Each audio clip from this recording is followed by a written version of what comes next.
Oh, that's where she's from? Yeah. Good. She's so damn nice. She is. She's cute. What does she see in you? I don't know. That's a great question. I could ask the same of Oh, your wife Trudy, too, oh, right? I told you way below her standard. But, All right, it's time. We're going to call to order. It is 10:02. We do have a quorum present. Please rise for the Pledge of Allegiance. Pledge allegiance to the flag of the United States of America and to the republic for which it stands, one nation, under God, indivisible, with liberty and justice for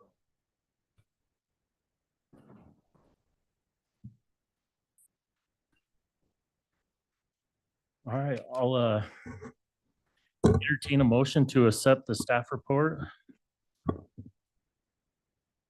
I'll make a motion that we accept staff report. I'll second that. All right, I'm got a motion, a second to accept the staff report. All in favor, say aye. Aye. Any opposed? Nay. All right, unanimous. All right, did everybody get a chance to look at the minutes? Yes. Yes. Are there any corrections? There's one correction. Okay,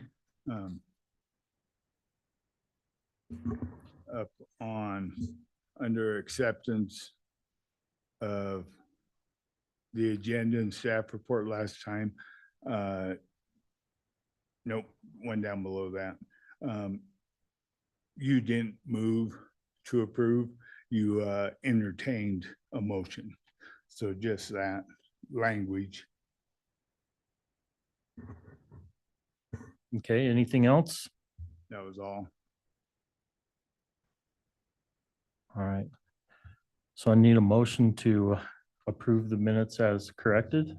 I make a motion, we approve the minutes as corrected from Counselor Richards. I'll second the motion. All right, got a motion to approve as corrected. All in favor, say aye. Aye. Aye. Aye. Motion carries 3-0. Commissioner, not Counselor.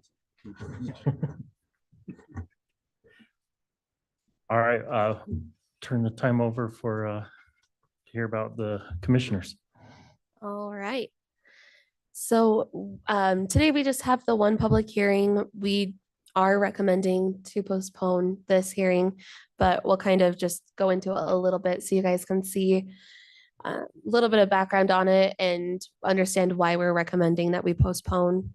Okay, before we get to that, Oh, you yes. had some board actions. We do, sorry, let me All right. pop here. So we do have some board actions for approval of October 15th hearing.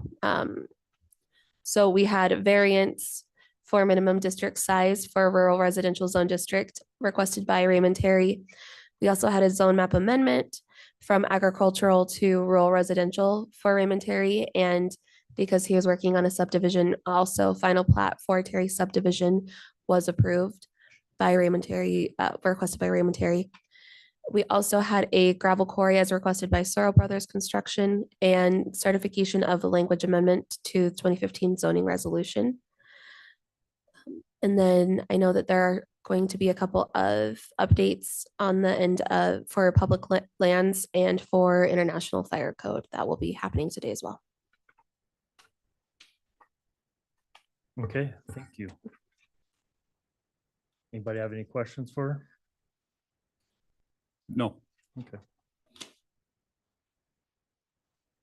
All right, this will move on to public hearings. We had one on there. As you said, they're planning on postponing. I just wanted to, before you begin, everyone know I do have a conflict of interest on this. I have they're trying to do something on that property. I have a proposal out for that. And so since it is just a postponement, I will be staying for that since it is only a postponement. Thank you, Mr. Chair.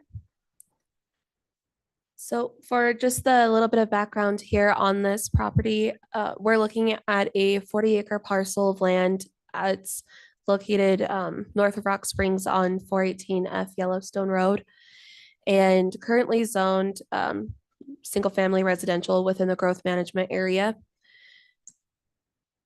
And what Mr. Bachelor, the property owner, is looking to do here is to request a zone map amendment so we can change it from R2SF to rural residential for the whole 40-acre parcel. This way, he can use his property a little bit more to its fullest, capability. He would be able to have larger structures, for example, on there. Like a large shop is something that he's thinking about doing one day as well. So that would allow him to have that type of a structure on his property. We are currently working with Mr. Bachelor to take care of a compliance issue. Currently, there are quite a lot of vehicles on the property that need to not be there. And I do have some pictures of that as well. But for those reasons, we respectfully request that the zone map amendment be postponed so that we can get the compliance issue resolved prior to the hearing. So what we're looking at right now is they've cleared about half of the vehicles that were on the property off of the property, but there's still at least a good 100 or so on there. And so this is something that we're really working with Mr. Bachelor to get resolved.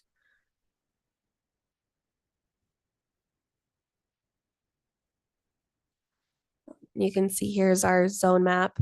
You can see that he is surrounded by other residential properties. And so really not an ideal location for all of those vehicles to be on somebody's property. And then we did post public notice, so just some proof of that, and then visuals for the north, south, east, and west of his property as well. And that's really all I have for us for today. Just recommending that we postpone until we have this under compliance.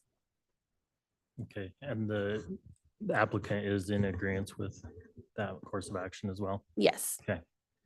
All right. You guys have any questions? Is that a public road out to that? Or is that private? Oh, it's a private road. It's a private road. Okay. Because I've been on that road quite a few times on Yellowstone, and I've never seen that. That's quite a ways off the road. It is. Yes. Yep. Okay, if there's no other questions, in order to postpone, we do need a motion.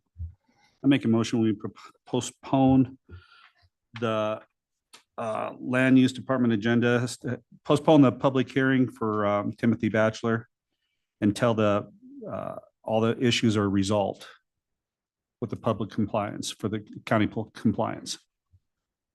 Okay, I got a motion to postpone. I'll second that.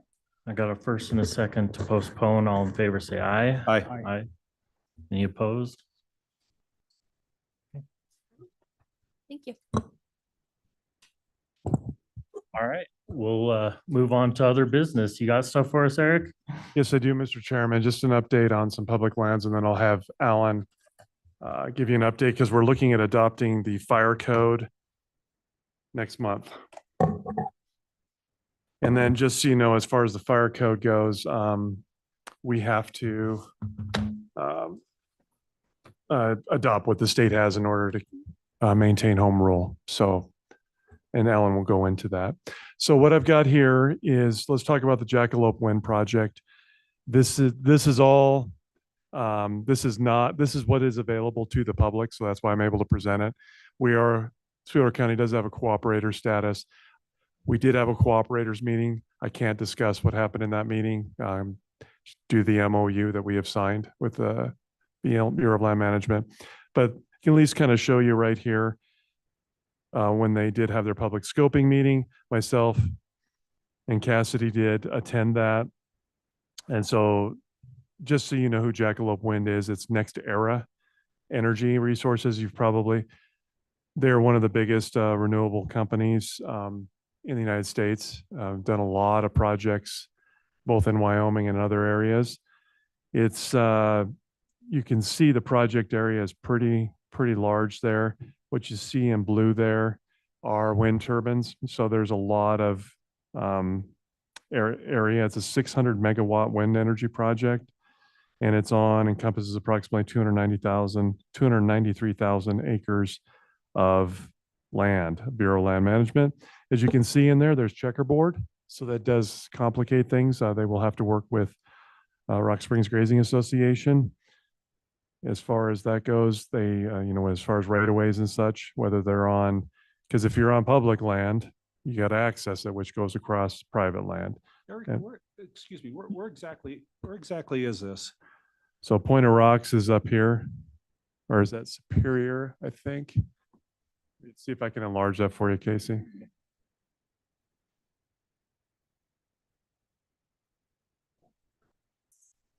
So Jim Bridger is right here, and then Point of Rocks is to the left there. Do you see that?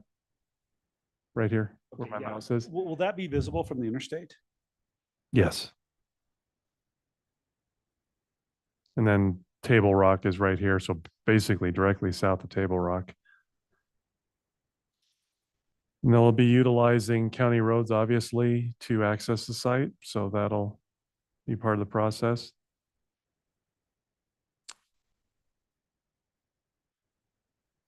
There's a little bit more. So it's 213 wind turbines. Again, this is just scoping, period. So up to 4 substations, permanent meteorologic towers. They'll have to improve access roads, point of interconnection. Obviously, there's a reason why they want to be out there is because they'll be closer to the Jim Bridger substation. We've had wind turbine projects come in preliminarily. When you go north of the interstate, you start running into migration corridors and such, which are still issues with renewable projects. But biggest issue you're going to run into Wyoming is sage grouse, which I'm going to go into a little bit there as where we're at with things. 2-year construction timeframe, they are looking at submitting a conditional use permit first quarter next year. So we should be seeing something. They are, it just depends on how things go through the NEPA process. So we'll see.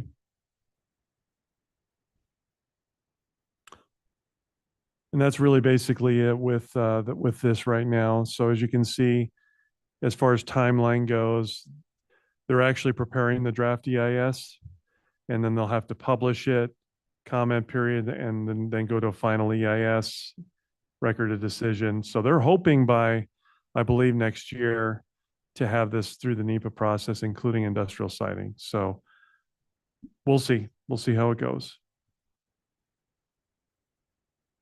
Any questions on that, Mr. Chairman? That's really all that I have that I can really discuss as far as this goes. No, I don't have any questions. Anybody else? Could you send that to me, please? Absolutely. Okay. Yeah, not a problem. Yep, I'll download it and then send a PDF to all the.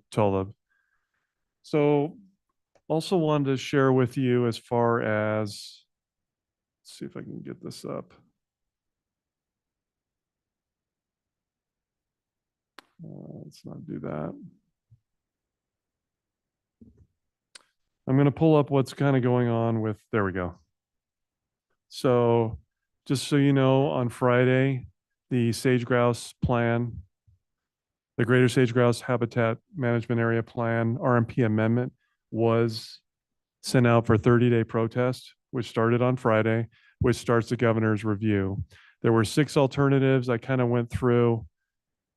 Here, I'll just go through those with you. I kind of briefly touched on it, but at least you can see visually on a map where things are. This was alternative 1. And just so you know what these areas mean, the dark area is a priority habitat management area. Whoops. There are additional restrictions with that. As you can see, Wyoming is heavily impacted by sage grouse. So down here, so the dark color is priority habitat, and then you get into that lighter color that is general habitat management areas. And some of that, those sage grouse focal areas, as you'll go through here, some of them will have additional restrictions. So you can see Sweetwater County, which is, it's not outlined on this map, but is right around here.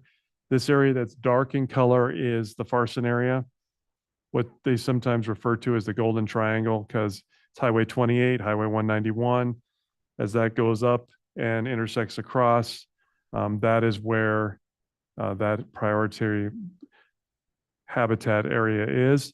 This was alternative 2. This was the scary one because this was all priority habitat management area. And then they actually had, and I know you've already heard this in the RMP, was areas of critical environmental concern. They actually had ACECs in this plan. So as far as the preferred alternative was, when it went out for draft EIS, it was under alternative 5, which is this. So as you can see, it still has some priority, quite a bit of priority habitat management area, but a little bit more general. Nevada had some because, you know, Nevada has a lot of public lands up in Oregon. This is a multi-state plan, so it'll affect a lot of states. This isn't just Sweetwater County. This was alternative 6, which also had some ACECs in it. So what you're probably most interested in, this is the proposed RMP amendment. Does have some, they're not calling them ACECs, but they're called priority habitat management areas with limited exceptions. So what that means is this area pretty much up in Farson here, that's east of Highway 191 would run this way. And then this is Highway 28. So right here is a PHMA, which is the acronym for Priority Habitat Management Area, will have limited exceptions. So it's not an AC, I mean, it's kind of being handled as an ACEC, but it's not called that. What the limited exceptions mean is the way it's drafted in the plan is you would not be allowed to have any renewable energy projects in that area right in there, because there's limited exceptions. Oil and gas would be difficult in that area also, but that's what that means in there. So right now we'll be working with, I'm going to be reaching out to Danielle Betancourt with John. We'll be doing that on Friday, meeting with her. The Coalition of Local Governments has been heavily involved with this and communicating with on it, have much more of an expertise in this area. And so that's who we'll be reaching out to see as far as protest goes and before, you know, that time period is up. So yeah, that's where we're at with this. So not really much more to say about that. There's a lot of scientific evidence that backs a lot of this information up. So, you know, unlike the RMP where we had a lot of issues with scientific data and such, there was a lot more done with this as far as this goes. So obviously you can see in here, this really affects Wyoming, most of the state. Any questions, Mr. Chairman? So that area that's surrounded in the yellow, that is mostly like Farson, Eden, or is it extend Yes. quite a bit further? So it's to than the that? east of Farson and Eden. I shouldn't say it's right there in the, that's not at the intersection. This is as you're going towards Lander on 28. Okay. And right before you get out of Sweetwater County. From what I understand, there's a high population of sage grouse in that area. And so that's what the additional protection on there is. So they mostly adopted alternative 5, which was the preferred alternative, but they did add additional protections in there. So it's more restrictive than what the preferred alternative was. Okay. Any other questions?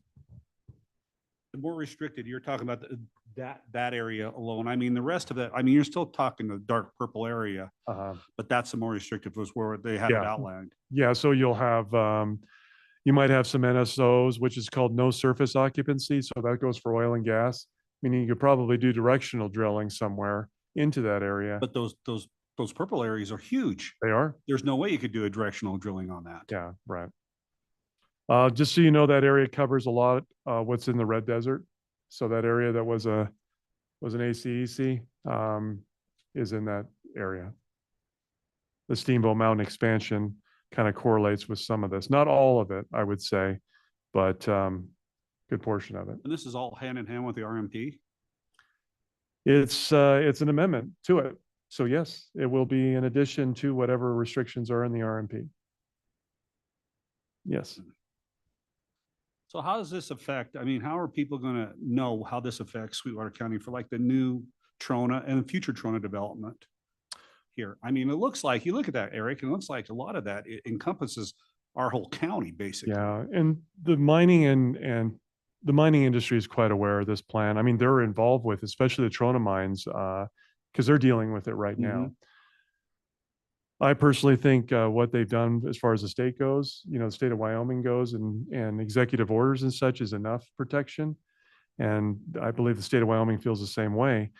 But this goes on top of that and puts additional, well, I shouldn't say it's even in place of it. This is just what the federal government is doing for additional protection. So but yes, it does. And mining industry knew this was coming in. The RMP was just one step. This is what I've been saying for the last few months. Yeah, we have the RMP, but this is coming and it's here. So, Okay. Sorry. Any more questions on that? No, because I Mr. could go on for quite a bit. So I'll Sure. shut up. Okay, not a problem. Okay, so just the next thing, and then I'll turn it over to Alan, is the RMP, Resource Management Plan. So the county did file a protest with that. What I'm understanding is we will have a record of decision probably in the first week of December. So we'll know more once it gets issued. So at least we have both plans now, so we at least know what impacts these have, because that was, I don't know. Is it just me? But you look at the lines on that. You look at that purple. There's an imaginary line there for the Wyoming-Utah border, and it just stops right there. yeah. Oh, So, yeah. yeah, and it's Yeah. just, it's ridiculous. I'm looking at this. Hmm. Another heavily area looking Idaho, southern western part of Idaho versus on Nevada border there. Yep. Yeah. it's- I don't know. I'll shut up. Never mind.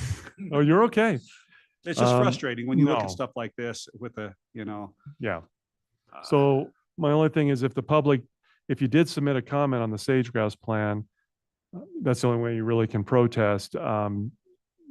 Just encourage the public and whomever, mining industry and such, to comment on this before a record of decision. And it's only 30 days. So the clock did start on Friday. So that's all I have, Mr. Chairman, on that, on my public lands. Thank you. And I'll hand it over to Ellen. So I'm here to request an update. Alan, microphone. Let's get that microphone. There we go. 2021 International Fire Code to the 2024 per state statute 35-9-121. Each municipality and county is required to update and adopt the new code within 6 months after the state does, which they have. So this year, there are some, I'm not going to bore you reading every single one of these. The majority of it, of the update for the 24 they've added some new definitions. They've broken down some of the duties and powers of the fire code official, but again, it's more definition driven. The majority of the updates this year, for this cycle rather, are dealing with lithium batteries. That's a huge thing now with the storage, and not only the storage, but also the requirements for the fire sprinklers, dealing with those because those are dangerous. Definitely have a hazard. I think one of the greatest things, in my opinion, as a fire inspector, that they've added finally is the low-level exit signs. So most exit signs are up high now. So in the R1s, which are the hotels, they have to have them on the floor down low as well. So because if there's fire and smoke up here, you can't see, you get down. So that's finally has been named in there as a requirement. The rest of the updates just have to do with hazardous material, storages and finishes, and hydrogen mobile refueling. So like I said, most of it's dealing with batteries, so isn't going to impact us too terribly, really much at all. So anyway, just as I said, just requesting that for approval to update the fire code. Any questions? Okay. Yeah, we're not looking for approval from us, it's approval from the commissioner. Correct. Okay. Yes, sir. Sorry. Just Sorry wanna about that. clarify Sorry. that. Wording. We give you our approval. Don't It talk will- about the It other will, side. you will hear it in December as part of our amendments go. So he just updating so that you know when we hit there. We've always had Jim come a meeting before and now Alan's here. And so to update you, so you know what, any questions that you have as far as the fire code, there's your expert, so. So I can meet with you then. I'll have some questions on a building I'm building, so. Yeah. Yeah, you got my number. You can call me. Yeah, I do. anytime within a week. And just let me know when you're ready to come out there and we, Yeah, I you will. know, during, before, after, whatever, something like that, we can walk through and address everything. I appreciate the work you do now. And when Jim did it, it was really helpful. So we do appreciate it. Thank you. Appreciate that. You're welcome. Any other questions? Nope. All right, well, thank you. No other business? All right, haven't gone through the agenda. We will go ahead and adjourn. It is 10:28. You need a gavel.